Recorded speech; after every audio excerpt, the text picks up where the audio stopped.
मांगते हैं, खाते हैं। अब हमारे खाना ऑर्डर किए थे, खाना बंद हो गया, यहाँ पर हमको मार कर भगाया गया। अभी हमको डिजिटल पर पैसा मिलता है।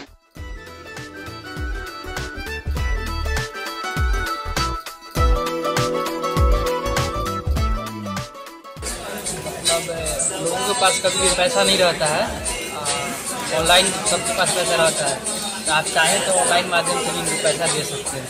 वो एक भिखारी में पैसा मांग रहे थे, हमारे पास चेंज नहीं था तो हमने फ़ोन पे किया है।